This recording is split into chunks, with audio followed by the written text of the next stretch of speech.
Episode की शुरुआत में हमें कुरोसाकी क्लिनिक दिखाया जाता है, जहां बुरे सपने की वजह से इचिगो की नींद खराब हो चुकी थी। मगर वो ये देखकर हैरान रह जाता है कि अब तक उसकी इंजरीज पूरी तरह से ठीक हो चुकी थी। जो सब देखकर उसे समझ नहीं आता है कि आखिर उसकी इंजरीज अपने आप ठीक कैसे हो सकती हैं। मगर वो कुछ कर पाता उससे पहले ही छोटू कैप्टन यहाँ आ चुके थे, जिनका सीरियस फेस देखकर इचिगो काफी सरप्राइज्ड है। मगर छोटू कैप्टन उसे कुछ भी समझाए बिना ऑर्डर्स देने लगते हैं कि तुम्हें अभी के अभी मेरे साथ चलना होगा।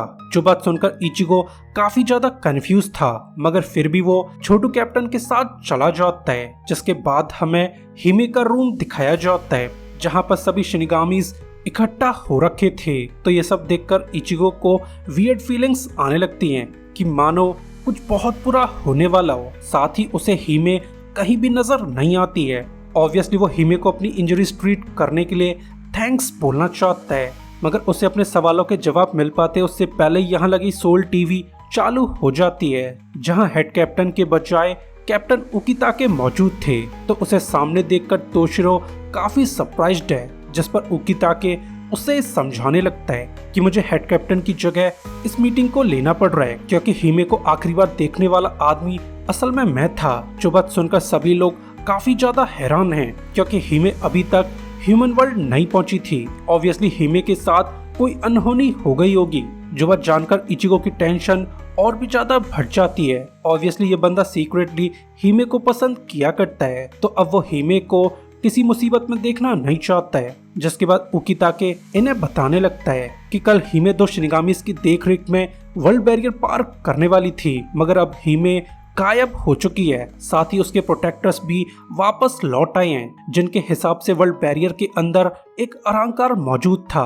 जो बात सुनकर सभी लोग काफी ज्यादा डर जाते हैं, क्योंकि अब उन्हें भी हिमे की टेंशन होने लगी थी। जो भी हो हिमे एक अरंकार को टक्कर नहीं दे सकती है। तो उकिताके इन्हें अपना गैस बताने लगता है कि प्रोबेबली हिमे को अगवा करके चांद से मार दिया गया है। जो बात सुनकर सभी की पूरी तरह से चटक जाती है, क्योंकि उन्हें समझ नहीं आ रहा था कि अरंकार्स हिमे को टारगेट करना क्यों चाहते हैं। साथ ही इचिगो इस बात पर विश्वास करना ही नहीं चाहता है कि अरंकार ने हिमे को जान से मार दिया होगा, क्योंकि कल रात उसकी इंजरीज को ट्रीट करने वाली और कोई नहीं हिमे थी। और तो और इचिगो को अपने हाथ पर हिमे का स्पिरिट प्रेशर महसूस होने लगता है। तो वो ये बात जल्दी से सभी शिनिगामीज को बता देता है, मगर उकिताके खुश होने के बजाय काफी ज्यादा अपसेट था। मगर वो कुछ कह पाता उससे पहले हेड कैप्टन यामा यहाँ आ चुके थे, जो इचिगो को वार्न करने लगते हैं कि हमें अब हिमे को भूलना होगा, क्योंकि अब वो एक ट्रेटर है। जो बात इचिगो को समझ नहीं आती है, तो ओल्ड मैन उसे समझाने लगता है कि अगर हिमे जिंदा है तो वो अब तक अरंकार्स के साथ मिल चुकी होगी, क्योंकि एक नॉर्मल लड़की का अरंकार से बच पाना लगभग नामुमकिन है। मगर इचिगो उसकी बातों पर भरोसा नहीं करता है, जिस पर यामा उसे इन्फॉर्म कर देता है कि अगर हिमे किडनैप हुई होती तो वो तुम्हारी इंजरीज को ठीक करने नहीं आती। ऑब्वियसली वो लड़की अपनी मर्जी से अरंकार्स के साथ गई होगी, और ऐसा ही तो आइजन और उल्केहोरा सभी के सामने दिखाना चाहते थे, ताकि शिनिगामीज हिमे को बचाने की कोशिश न करें, क्योंकि अब हिमे उनकी नजर में ट्रेटर बन चुकी थी। तो ये सब जानकर इचिगो की पूरी तरह से सनक जाती है, मगर वो ओल्ड मैन को गालियां बक पाता उससे पहले रेंजी उसे रोक लेता है, ये कहते हुए कि हम हॉलो वर्ल्ड जाकर उस ट्रेटर को वापस लाना चाहते हैं। ऑब्वियसली वो ऐसा करके हिमे को बचाना चाहता है, मगर ओल्ड मैन बहुत चालू था, जो एक ही बार में रेंजी की चाल समझ जाता है। जिसके बाद ओल्ड मैन सभी शिनिगामीज को ऑर्डर्स देने लगता है कि तुम सभी लोगों को जल्द से जल्द सोल सोसाइटी वापस लौटना होगा, क्योंकि अरंकार्स बहुत पावरफुल हैं, जो कभी भी सोल सोसाइटी पर हमला कर सकते हैं। जिस वक्त हमें तुम्हारी जरूरत पड़ने वाली है। मगर उसके ये ऑर्डर्स रुकिया को पसंद नहीं आते हैं, क्योंकि उसे समझ आ चुका था कि सब कुछ जानने के बाद भी ओल्ड मैन हिमे को अबेंडन करना चाहता है, क्योंकि उसकी नजर में सोल सोसाइटी की एग्जिस्टेंस हिमे से कई गुना कीमती है, जिस वजह से वो एक पर्सन के लिए रिस्क लेना नहीं चाहता था। तो रुकिया उसके ऑर्डर्स को फॉलो करने से साफ इनकार कर देती है, मगर ओल्ड मैन बहुत चालू है, जिसे इस बात का अंदाजा पहले से हो चुका था कि ये जवान शिनिगामीज उसकी बात नहीं मानने वाले और इसी वजह से उसने कैप्टन कुचकी और जराकी को ह्यूमन वर्ल्ड भेज दिया था, जो अब इन लोगों को फोर्सफुली सोल सोसाइटी ले जाना चाहते हैं। जो सब देखकर तोशिरो टीम काफी ज्यादा डर जाती है क्योंकि वो लोग इन मॉन्स्टर्स से फाइट करना नहीं चाहती थी। तो सोल सोसाइटी का बिट्रेयल देखकर इचिगो बहुत दुखी है, मगर फिर भी वो इस तरीके से हार मानना नहीं चाहता है। तो वो ओल्ड मैन से हॉलवर्ल्ड जाने का तरीका पूछने लगता है, मगर ओल्ड मैन उसकी रिक्वेस्ट को ठुकरा देता है, ये कहते हुए कि इचिगो तुम एक पावरफुल फाइटर हो, जैसे फाइनल बैटल में आइजन की आर्मी के साथ फाइट करनी होगी। जो बात सुनकर इचिगो बहुत दुखी था, मगर वो कुछ कह पाता उससे पहले ही ओल्ड मैन ने कनेक्शन काट दिया था, जिसके बाद सभी शिनिगामिस ऑर्डर के हिसाब से वापस लौट जाते हैं। जो सब देखकर इचिगो अकेला महसूस करने लगता है, साथ ही उसे समझ आ चुका था कि उसे अकेले ही कुछ करना होगा।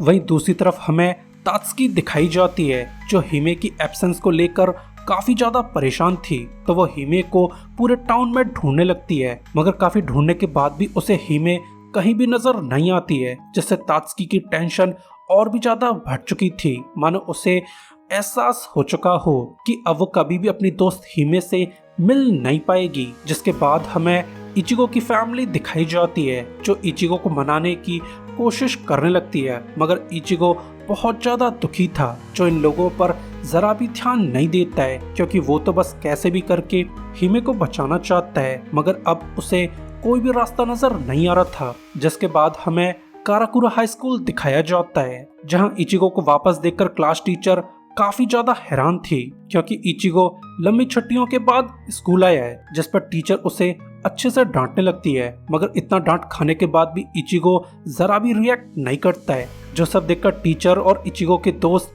काफी ज्यादा कंफ्यूज थे और फिर जल्द ही लंच ब्रेक हो जाता है, जहाँ इचिगो का दोस्त केगो उसके मूड को ठीक करना चाहता था, मगर वो ऐसा कर पाता उससे पहले ही मिजू उसे अच्छे से धुन देता है, क्योंकि उसे एहसास हो चुका था कि इचिगो इस समय बहुत दर्द में है, जिसे इस वक्त परेशान नहीं करना चाहिए। मगर अब तक तात्सुकी यहाँ आ चुकी थी, जो इचिगो से हिमे की डिसअपीयरेंस के बारे में सवाल करने लगती है, मगर इचिगो उसकी बातों पर ऐसे बिहेव करने लगता है जैसे उसे हिमे के गायब होने से जरा भी फर्क न पड़ता हो। जो बात तात्सुकी को जरा भी पसंद नहीं आती है, तो वो इचिगो से हिमे की जानकारी निकालने के लिए बैक करने लगती है कि मैं हमेशा से हिमे की प्रेजेंस को महसूस कर सकती थी, मगर कल से उसकी प्रेजेंस पूरी तरह से गायब हो चुकी है, मानो हिमे इस दुनिया से जा चुकी हो। जो बात सुनकर इचिगो काफी ज्यादा सरप्राइज था, मगर फिर भी वो तात्सुकी की बातों का कुछ भी जवाब नहीं देता है। तो तात्सुकी उसे गुस्से में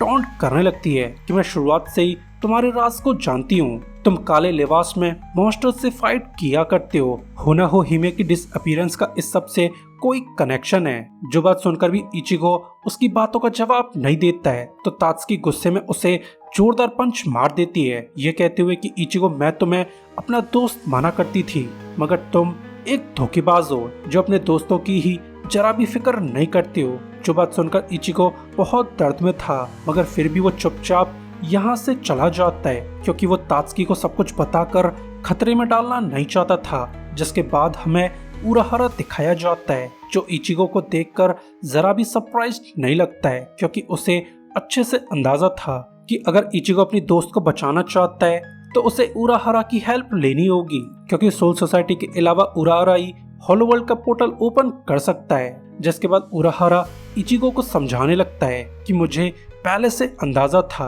कि आइजन प्रोबेबली हिमे को टारगेट करने वाला है, और इसी वजह से मैंने हिमे को सोल सोसाइटी भिजवा दिया था ताकि वहां पर हिमे को प्रोटेक्ट किया जा सके। मगर आइजन बहुत चालू है, जिसने इस सब का भी तोड़ निकाल लिया होगा। जिस पर इचिगो उससे सवाल करने लगता है कि अगर तुमने मेरी हेल्प की तो तुम्हें भी पनिश किया जाएगा। जिस पर उराहारा जरा भी ध्यान नहीं देता है, क्योंकि वो तो पहले से ही एक क्रिमिनल है जिसका सोल सोसाइटी चाहकर भी कुछ नहीं कर सकती थी। मगर इनकी बातें पूरी हो पाती उससे पहले चश्मुद्दीन और बॉडीगार्ड यहाँ आ चुके थे। ऑब्वियसली वो इचिगो के साथ हॉलोवर्ल्ड जाना चाहते हैं, मगर इचिगो अपने दोस्तों को खतरे में डालना नहीं चाहता था, तो वो इन्हें अपने साथ ले जाने से साफ इनकार कर देता है। मगर उसकी हरकत सादो को पसंद नहीं आती है, जो गुस्से में इचिगो पर धमाकेदार अटैक्स करने लगता है। सरप्राइजिंगली सादो की आर्म इवॉल्व हो चुकी थी, जो अब एक कैप्टन लेवल फाइटर है, यानी सादो भी फाइट में इचिगो की मदद कर सकता है। साथ ही चश्मुद्दीन भी पहले से काफी ज्यादा ताकतवर बन चुका था, तो इचिगो को मजबूरी में उनकी रिक्वेस्ट माननी पड़ती है और इसी के साथ ये एपिसोड भी एंड हो जाता है। सो गाइस, वीडियो के लिए लाइक और सब्सक्राइब कर दीजिए ताकि हमें आपका सपोर्ट मिलता रहे।